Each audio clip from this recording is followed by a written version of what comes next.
Hello and welcome to today's episode of the Stubborn in Hope podcast. I'm your host, Tumilara, and I'm so glad you're here. Now, everybody loves a good side hustle. If you've tried, you'll also know it's usually quite difficult to make your side hustle your main source of income, let alone if your side hustle includes using premium fabrics and working with or just couture designs. Today I am joined by owner and designer of ZSLondon or zhisulondon, depending which one you prefer to say, which sells premium chapaos which are made using gambierd Guangdong silk, which is silk that is used using natural dyes like river mud and like potatoes. Like you squeeze them, it takes months and months. It's insane, it's incredible. I'm not the person to tell you about it, don't worry. And also features Japanese kimonos which have been reworked to have new life. The work and the clothes really focus on bringing a harmony between the old and the new, the east and the west, and the philosophy and the culture. The philosophy is very much focused on culture and forging community.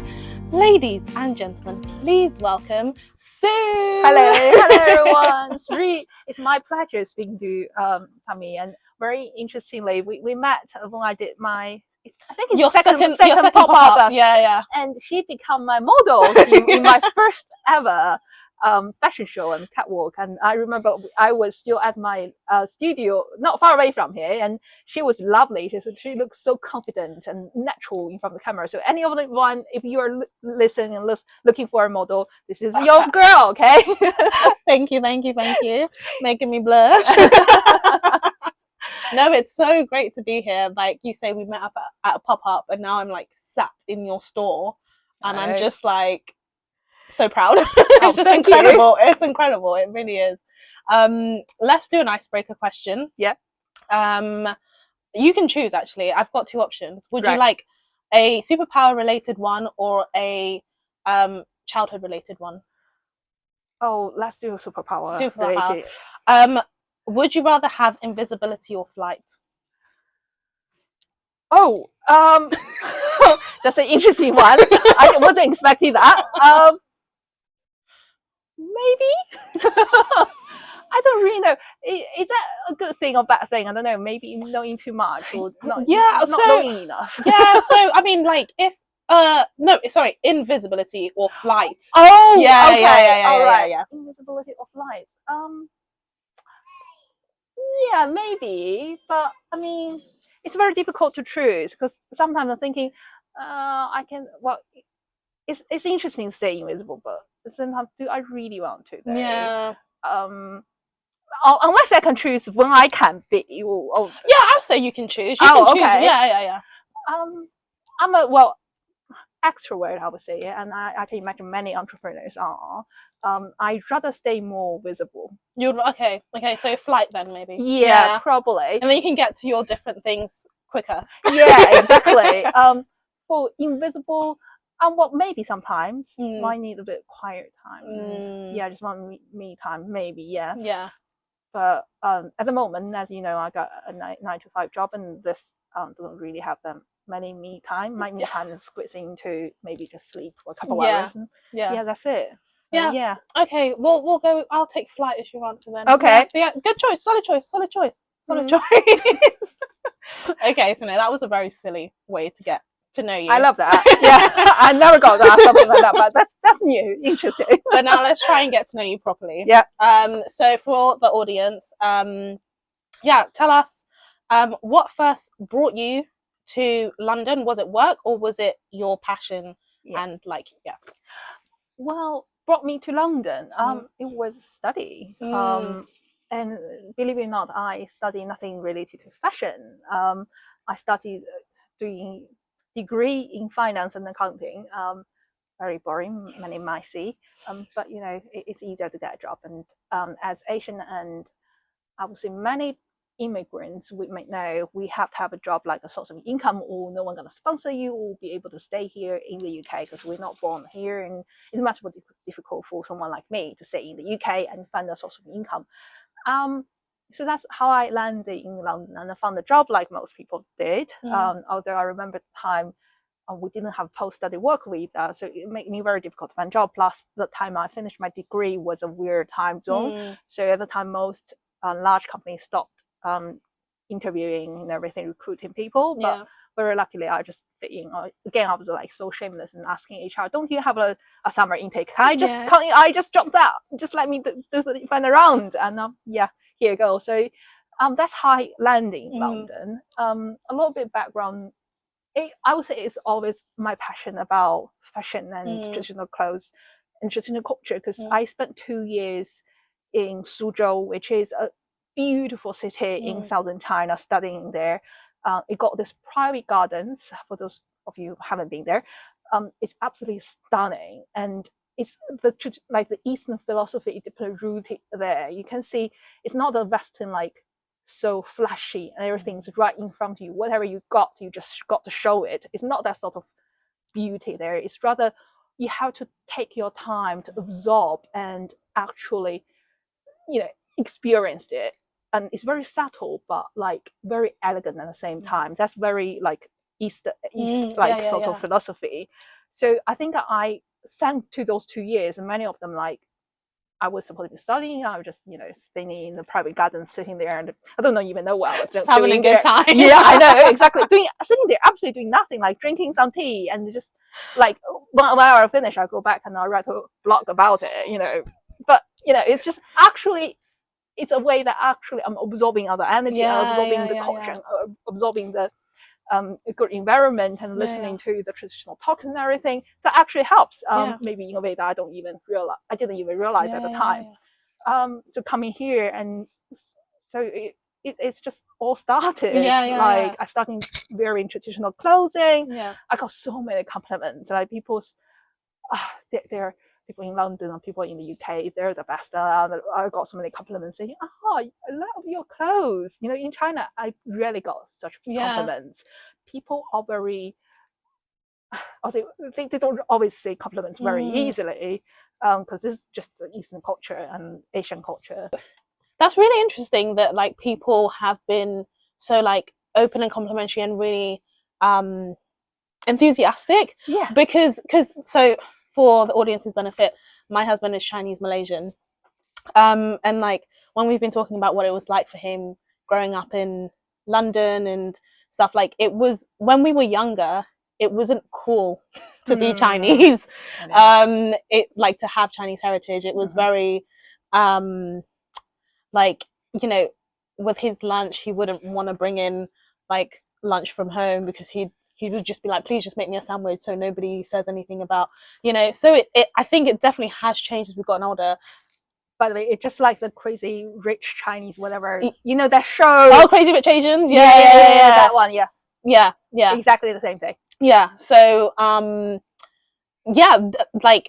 did you ever see any of that whilst you've been here, or have you actually just really had really positive experiences to people being so open to the culture? And I would say majority of them. That's good. People, I think London is such a diverse city. People see all walks of life, and most of us are used to it. Obviously, if you go to other city in the UK, things might be slightly different. Because I remember the first time I landed in Liverpool, so I studied there for 2 years.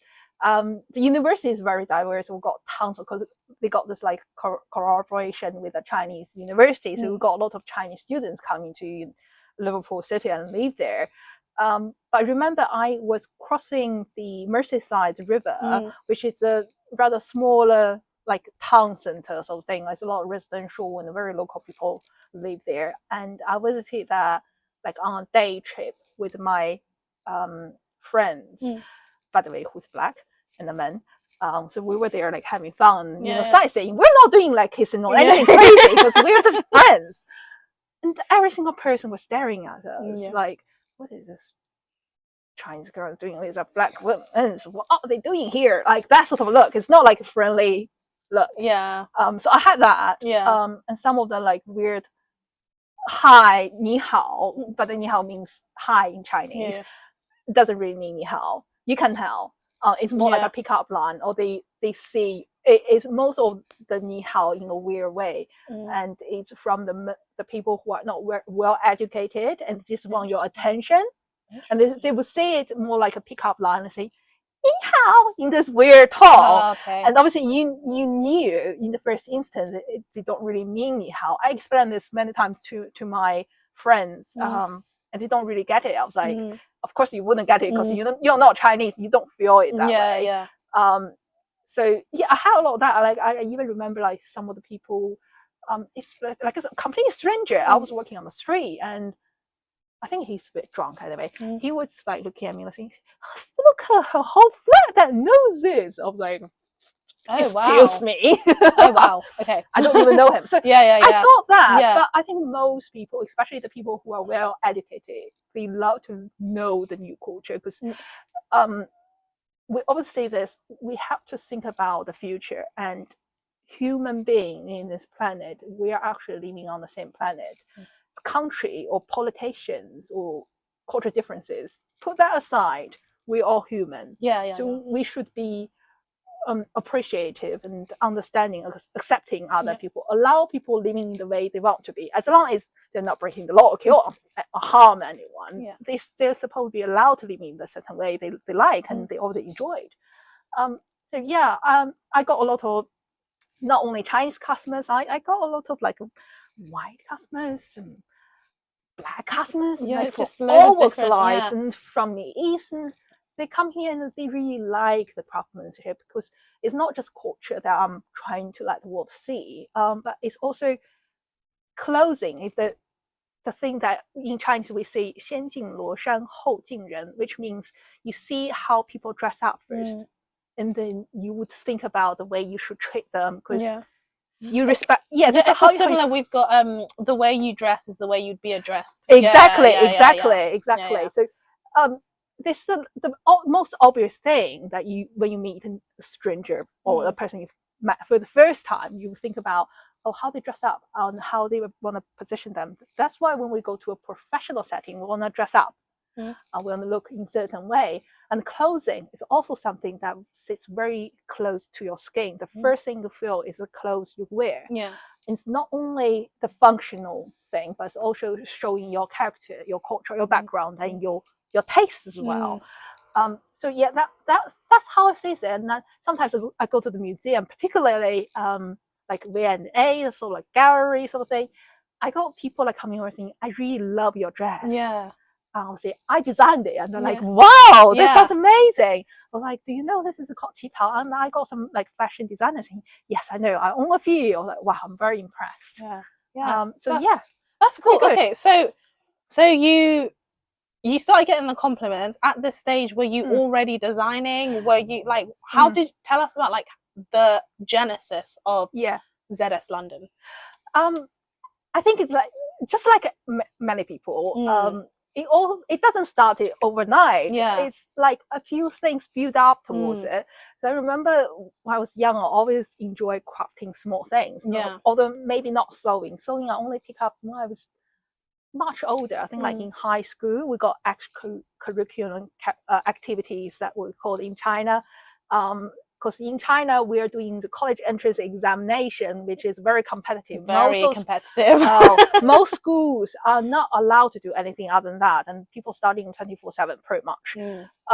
But very luckily, I was entered into a high school that's very focused on ensure people are sustainable development. It's not only you go to the college and that's the end of your life. No, you should think about how you develop as a human being. You should pick up other skills as well, because you can't just be studying for your whole life. You know, you got to be a human being, you're living as a real person and master the real skills. So I took a few lessons, and I remember making like the really cute Christmas tree, like with fabrics and needles and threads, and it's very interesting. It's still in my parents' bedroom, by the way. I know, it's just very cute looking at them. And then I remember because I started to wear traditional clothing, and sometimes I ask I try to buy them online, they don't fit. I know. In Chinese standard, I'm very tall, and I'm considered a big girl in China because most Asian, especially East Asian people, are very slim and short. I'm just saying, generally speaking. So it's very difficult for me to buy a dress that fit right on me in China. So I'm starting to pick up the skills, like how to do alterations myself. And then gradually got into, I'm not satisfied with it anymore because I want a style that speaks to me. So I'm starting like hand drawing on papers. They don't look pretty at the beginning, trust me, they look awful. I barely recognize that's a dress. Starting drawing on the paper with like pen and pencil. Yeah. Like I want this style. And is this when you're still young or no, I'm already living overseas. Okay, yeah. I spent most of my life studying and make a living. Yeah. Up to that stage. Yeah. Now I finally got into work, and I got spare time studying. I want something different. So I started learning the fabric, starting with designing for myself and choosing the people that tailor can make one dress for me. And then I'll pick up more skills and bought so many books and all that. I'm going to show you like how crazy I was into this. Like those books. Oh wow, these are like these are the kind of books that you buy when you're passionate about something. And I would read them. When I was like, I want to know more. Yeah. Like how it developed in this, like how colorful, like how things are developing, like all the fabric. I want to know the textile. I want to know why people wearing this at back of time and what happened. What's the history? What got into this? Yeah. So like, you look at the beautiful laces and all that. Good. So the more I reading this, it was like, this is absolutely fascinating. Yeah. And I go to the museum and I take pictures, and it's just everything you just got together. Yeah. So yeah, that's how gradually starting. I think the real occasion was in 2023, like one of my design, which is right here. There was an occasion that the British Museum's looking for designers to showcase their work as part of the event. And I sent in my application, and very luckily I got in. Surprisingly, I was the only designer without a fashion background. Everybody else was, they're professional and they can't wear their own work because it's so beautiful made, but it's not very practical. Let's put it that way. Yeah. So yeah, that's like the more advanced, like future-driven sort of design. Like, well, me, I'm like living in the past in a way, but I was my own model. I was wearing that piece myself, but I was like, okay, we also did like a panel discussion, and I told people like how I designed this, how long I took, and I still remember a question like coming from the audience. She's asking, how do you see the cultural appreciation? It's a really hot topic. Like I got so many people like come in and ask me that question. Appreciation or appropriation? Appropriation. Okay. Yeah, because very different. Yeah. Yeah. So yeah, go for it. Yeah. So I got so many people come in and ask me that question. So they ask like, am I allowed to wear the Chinese traditional dress? I was like, first of all, as long as you acknowledge this is from China and this is Chinese style, not the kimono or not like Korean dress or Oriental style, then you will be one of the most popular person anywhere you go in China, literally. And even you post online saying I'm wearing Chinese dress, and then God, you got like best views like ever, because we love people wearing it. And come on, it's just a dress. It's not like you're wearing like a flag or something on you. It's a completely different thing. And to be honest, to me, you don't really need a special occasion because I wear this to work. Every day. Yeah. I wear this work there. First of all, the material is really good and it's very comfortable to wear, and it's not like over exposing. Another thing which I remembered, I was taking photos with my friends. Obviously, we all like enthusiastic about like traditional clothing, and we were visiting several museums. We were taking some random photos and all that while visiting museum. Some of the staff actually stopped us in the front, like, why? They said, "Oh, you all look very beautiful. Just to let you know, we don't allow commercial shooting." Like, oh, okay, because of the gallery, not because of you. I think it is. Oh. I think they are a bit. They pictured, so the way the social media on this. If you Yeah. search qipao on Instagram, and most of the views that you got is people wearing qipao. They're very sexualized. Yeah.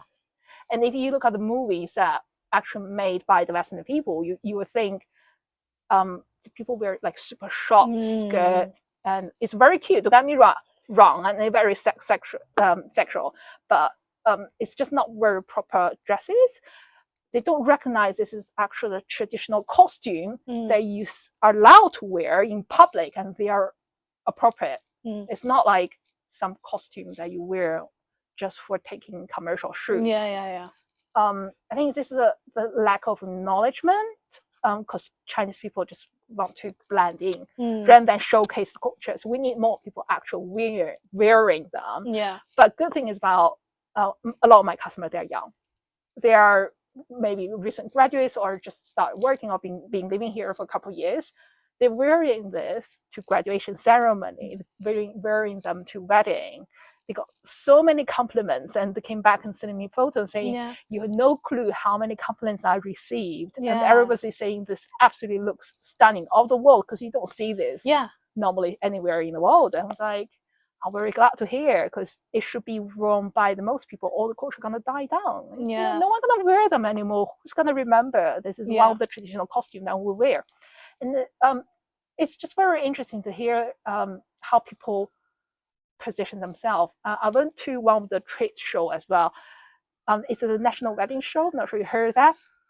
It's a very lovely location, and everyone going there trying to buy a wedding gown, or potentially in the future. But I got a lot of couples. They are either half Chinese, or they have like 1/4 of Chinese, or have some connection with like East Asia culture. They come to me saying, I look at all the wedding gowns. Well, yeah, they look beautiful. But it's for like Western people. Like, how about me? What about my culture? I'm really glad to see you here, and someone's doing this. Yeah. It's like, yep, you know where I am now. Come over, because not only we do like dresses, but it's also we do like a lot of accessories. Like, you can use the fabric remains of your dress. You can make like those smaller gifts, bag charms that for the guests they can take away with them. Just like lovely memories for them to remember. So they're just like, oh, I'm so amazed by this. It's a great idea. Because it's very traditional Chinese to do it. So I'm really glad to see young people are starting to picking this up and actually enjoying the traditional clothing now. Because so you're very passionate about what you do. Like, anyone who comes in, like earlier we had a couple come in whilst we were recording, and I got to watch Sue do her thing. Anyone can see you are so passionate about the clothes, the culture, the techniques. Like, it's not just about the clothes. So what is it that you want to achieve from all of this? Like, what is it that's driving you to do this? Well, it's not easy. I'm not gonna lie. Like, running a business and I'll have another job. And it's very expensive in London. You can probably figure it out, because we are central London and the bills are crazy. I think it's starting with passion. It's really my love for it. Obviously, you got time that I just don't want to do this anymore. And I got compliments, and I got people coming and telling me how amazing this is. You got to keep on doing this. Don't give up. And I got people coming and buying. I got a small customer base, but my customers, they are so lovely. They are so supportive, because in the beginning when we started this shop, we've only been here since late December, and December is the worst season to start a business, to be honest, especially a fashion retail, because no one coming out and buying anything. And we literally struggled a lot. But our customers will come back and buying things to support us. That's really good. I was joking about this. I was like, every people work through the store, they got to do some work. They are not allowed to leave. So they will help me to put things away. I was like, you don't have to do this. But like, no, I'll help you out, because they know like I barely got enough sleep. So whatever my own time that literally don't really exist anymore. They were so kind to help me out, and we got this small community. We become really good friends with them. So sometimes I was just looking out for them. Like, by the way, I heard you're looking for a job or something. I know someone. in that space, can I do the connection? So Yeah. I don't know what comes out of it, but you know, It's just good. Yeah, like Yeah.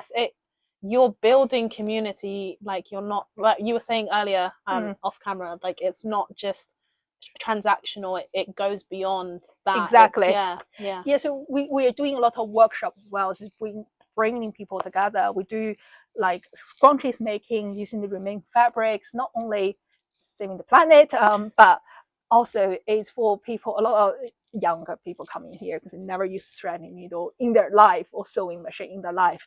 So it's very nice for them to have this first-hand experience, and they can take away several like scrunchies and hairband and take them away and tell their friends, I made this. Yeah. And I'm pretty sure their parents would be really pleased to hear that they can do something like this. And it's more like we sit down here, have a lovely afternoon, have a bit of laughter, and we drink tea, we have some snacks, and you know, it's just great.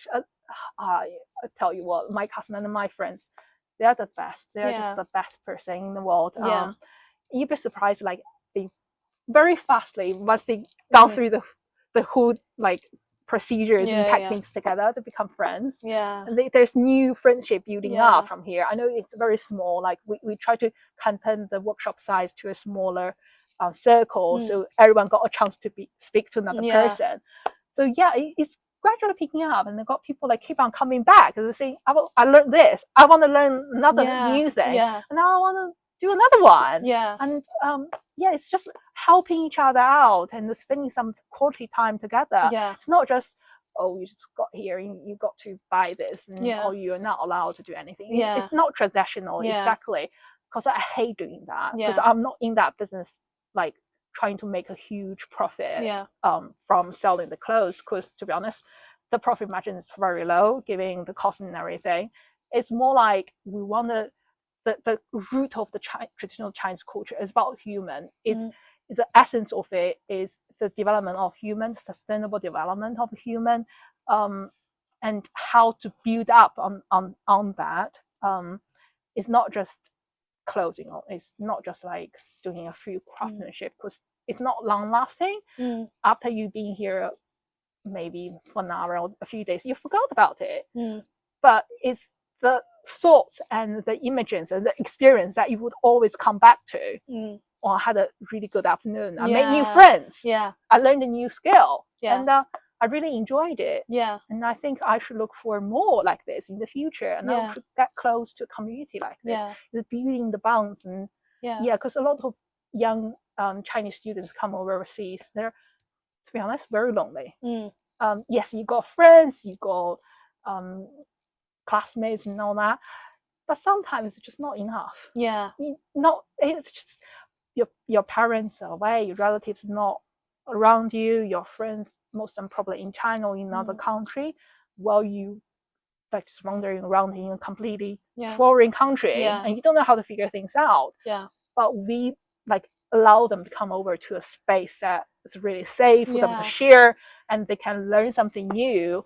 Well, you know, some of them like would love to try things. I was like, it doesn't matter, you don't have to buy anything, just try it out, just for fun, you know, take some pictures, why not? This is your culture anyway. They really love it. I like my customer coming here like for 2 hours at least, try every single thing they can put on their body. I was like, okay.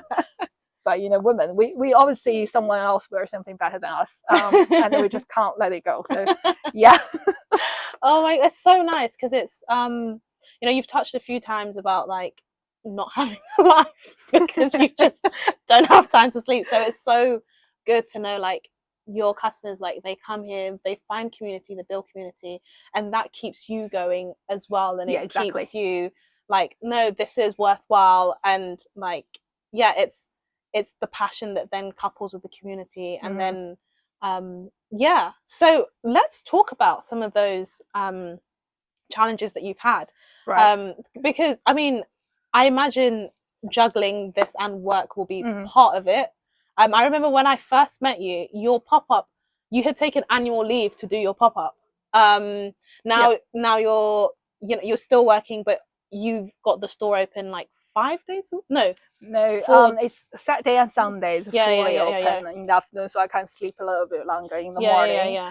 And then Friday and Monday, Friday, I'm here in the afternoon, but I'm still working. Yeah. Because we're not very busy on Monday normally, so Yeah. we're kind of all right. And then Friday afternoon, because we got this special allowance in the summer, because we are the busiest in the summer. Yeah. We can finish early at work. Yeah. I still sometimes replying to messages and Yeah. emails, and every time I look at it, it was like, oh, this is supposed to be my off time, but I got to reply it because we got a deadline. So that always happens with, you know, it's just you got to get it down, get it down.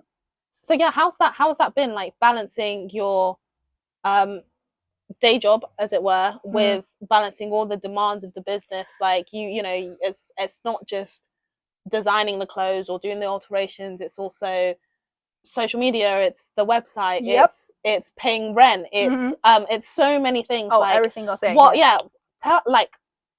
give us some insight into it. So in China, we got this, I would say it's very negative, because it's a way to describe a person in a relationship and they have multiple boyfriends or girlfriends. It's called time management, and they're a master of time management. I'm kind of like in that space, although the relationship I'm managing is not like girlfriends and romantic relationships. It's more like I have so many different like tasks running at the same time. It's task management. So just give you this example of my day routine. When I woke up in the morning, so like 7, 8-ish, and then I start looking at my phones, replying to messages while I get dressed up. I put my clothes up the night before, so I know exactly what I'm gonna wear in next morning, save a bit time, and get brushed and organized. Organized and everything. I was still replying messages to save time. I got a trick for you, because the lift, I live on like quite a higher level. I have to wait for the lift. So what I do is I click the button of the lifts and come back to my door to lock the door. And then I took my socks. I half put my shoes on and got running into the lifts. And now it's the time like the lift's supposed to arrive. And then I would run in, starting to put my socks on and put my shoes on. So by the time I finish, right, bang, I'm out of the lifts. Time management. Oh my god. Like one time I did that because my parents were living with me, but they were like, "What are you doing?" At the same times, you know, every second counts. Every second counts, exactly. I don't want them to be late and everything, because you know London transport is the worst. I got to commute to work Tuesday to Thursday. So on the train, sometimes even I know this is not very safe to do. Please do not follow me. So I was crossing the. Obviously, the red light was on. I was crossing the street. I was still typing. I was looking. Yeah, at the same time, sometimes I had to reply messages to my customer or messages from friends like doing a website for me. By the way, two of my customers were helping with the website building at the moment. Wow, and they're very kind and very, very talented. By the way, replying to their messages. We're looking online. So is there any new trends? What's the idea of me posting online? Is there any new thing I should post online? You know, you got to keep up with the trends and think about the new ideas and like marketing campaign, because I'm doing everything by myself.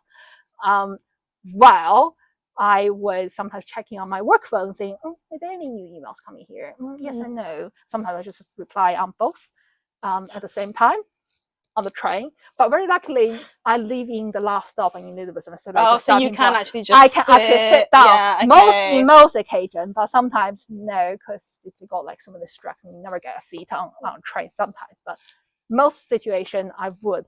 Then I was like playing on both and you know doing that. And then now recently I pick up a new skill. I taking shower in the office and get my hair drying before, because sometimes I got to sleep here. We do have a shower facility, but it's no drying for the hair, like a hair dryer. And I got super sick and super long hair, and it wouldn't work. So I do that there to save time. And it's also like my lunch time.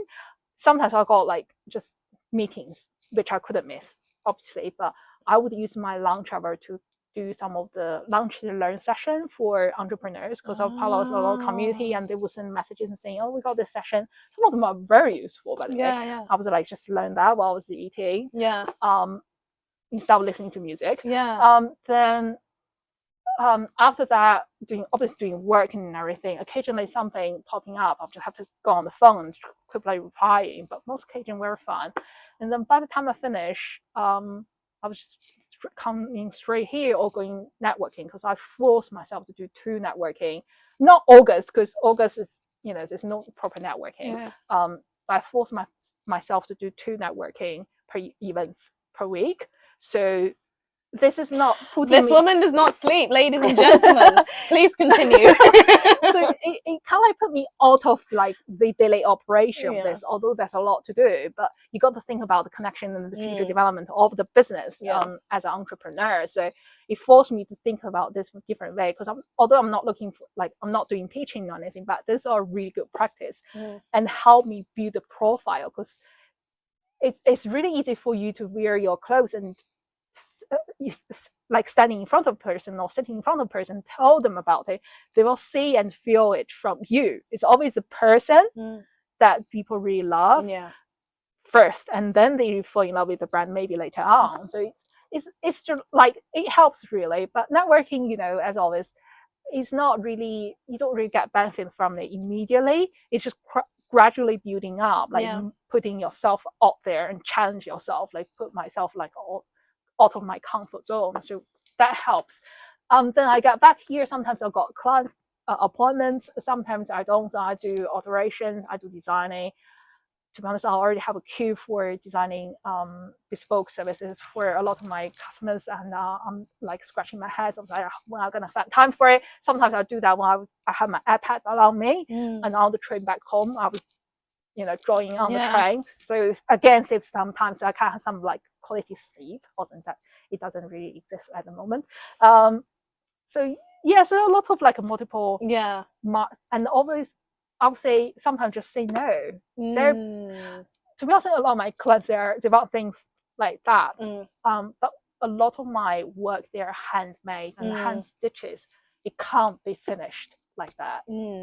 I just have to tell them, like, unfortunately, it can't be done. I got one customer saying, I have my birthday in 3 days. Can you get a dress down for me? I was like, no.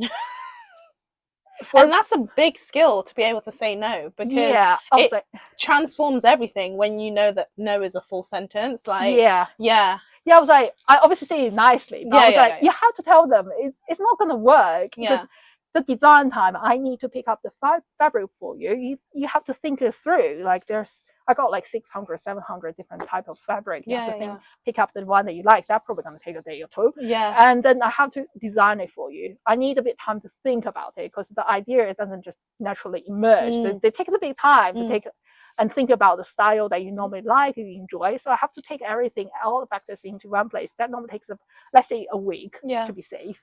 And then got all the details polished and finalized, roughly 1 week to 2 weeks, depending on how fast you can decide on something. And then we start manufacturing it. That takes at least, safely saying, 2 to 3 weeks. And send it here, and then you have to come here and do the fitting.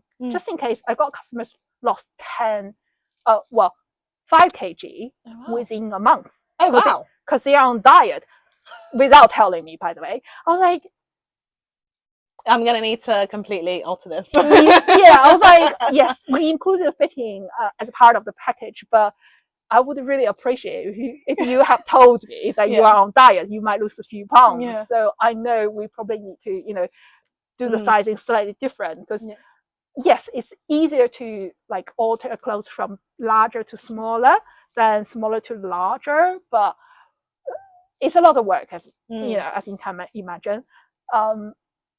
So that's the whole thing. I'll have to tell them, like, unfortunately, this can't be achieved. We normally, like, say, especially like special occasion dress, like the wedding gown. I would say, to be safe, we need 2 months, just in case you lost a lot of weight, because people are very stressed when they're planning for weddings, so they lost weight, and it's almost every single one person. Not gonna lie. We need to come back. You probably need to come back again just a few weeks before your wedding. We want you look absolutely stunning at your best, so we probably need to do a bit more fitting just before your wedding. So at least need 2 months for me to do it.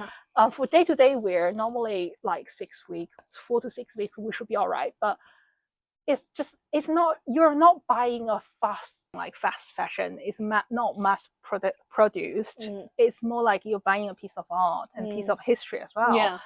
Because there's a lot of time and efforts and thoughts go into all those dresses and design. Like if you look at in detail of those dresses, like at the back, for someone who's very professional, and I'm sure there's a lot of you like sitting and listening to this are very enthusiastic about fashion and tailoring. You look at the back of the material, like someone who are amateur, they would just look at the front of the clothing and say, oh, that looks nice, or that doesn't look nice. But someone who actually really good at it, they would look at the back of the material and look at how it's done. So if you look at those like stitches, those are all handmade. So people take hours or even days to stitch on it, and master the skills takes years of like practice. So it's all that going into making a dress. So those all dying intangible heritage that we should preserve, because to be honest, like most people who know the skills, they want to pass on to their children or to some younger people, but they don't want to learn it. Everyone want to be fast moving. They want to be an influencer, make money, and get known the next day. But no one gonna really like spend ages and like it hurts eyesight, by the way, and all your like muscle and bones is like because you keep on doing this. Take 10 years at least to master skill properly. Yeah, not many people want to do that, and you don't make a lot of money in this either. I got a lot of customers coming here and ask me, why is it so expensive? It's like, well, because it's not expensive, it's costly. It's a time effort that people got in there, and the quality of the material, that's actually very costly.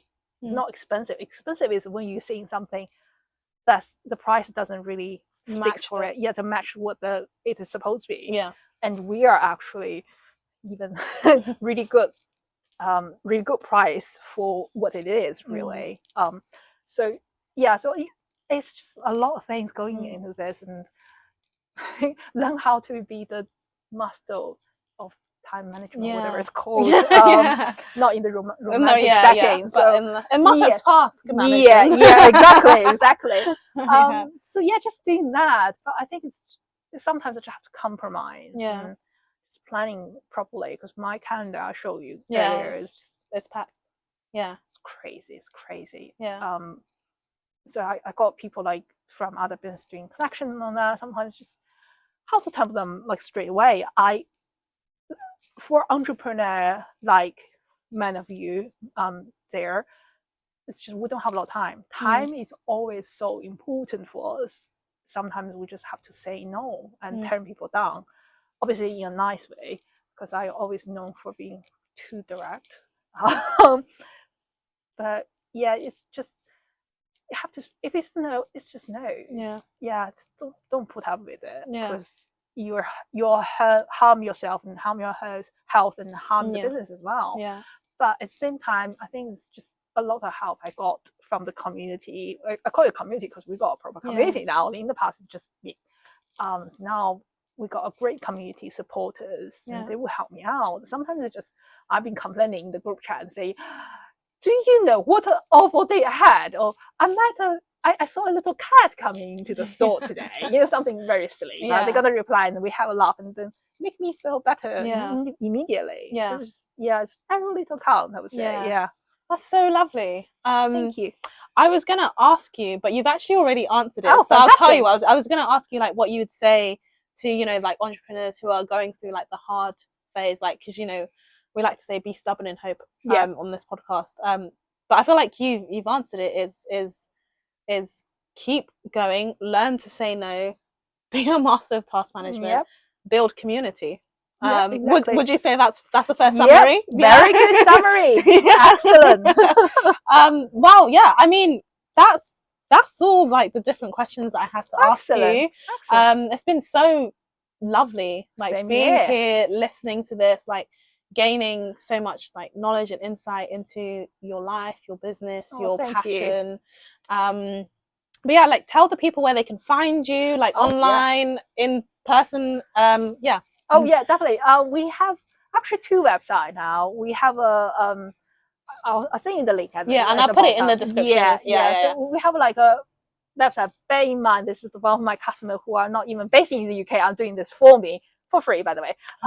So we're building a website showcase all the design work that we have, and we also have a website because we're doing workshops. So it's for people to browse the workshop that we have. They can purchase the tickets for the workshop as well. We have Instagram accounts. It's called ZSLondon, and we have WeChat account ZSLondon. We pretty much call ZSLondon everywhere. So you can find me there.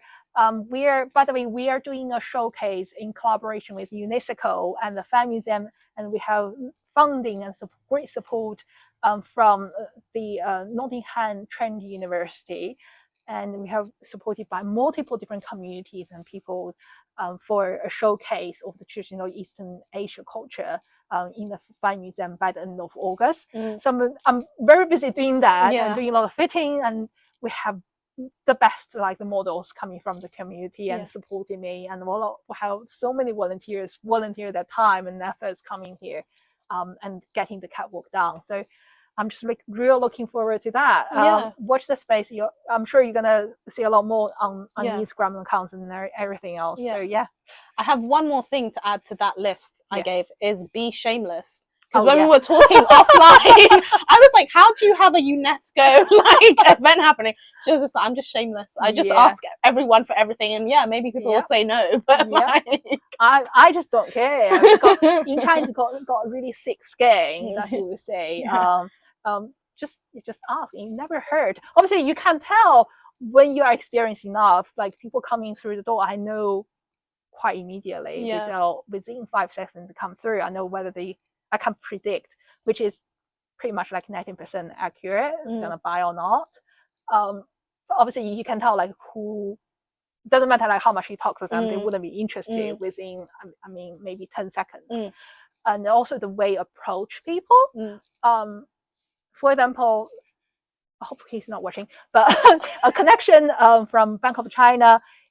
We met through an event that was held in Bank of China. He had a speech about the exhibition he wants to bring in from his hometown to the London offices. And I can tell he's very into the traditional Chinese culture and everything. So the way I approached him, saying, I got a connection with the museum and multiple different parties. They might be interesting to do a collaboration with you. I can't guarantee anything, but would you be interesting for me to do the introduction? And I invited him to the catwalk, and I'm like, here you go. So that all started, and he introduced me to great workshop leads and everything. So sometimes you never know. You just speak to the person, and it just works out. And I think it's a lot of them is about just spend the extra time to put your heads down and get work done. Sending application, because we got so many grants and so many opportunities here in London. Because back at home, yes, there are opportunities, but most of them are not funded. So you just have to self-fund it or something like that. It's more so back in China, I would say people, or because this is more well recognized in China, so it's a lot easier to do it there because people recognize this. But at the same time, we don't get a lot of great support from the government, not gonna lie. But here is, I know that leave the politics aside and all that. There changed so many different PMs now, but I think there's a lot of opportunity from the council, from the different communities. They're sending help, and they want the smaller business to boom in the future. So just grab all the opportunity I can. So be shameless. Exactly. Beautiful. Love that. All right. That's a perfect place to end. All right. Thank you so much, guys, for joining us. I hope you found that educational, inspiring, hope-filling, whatever you've taken from it. I hope it was good, and I will see you on the next episode. Bye. Bye.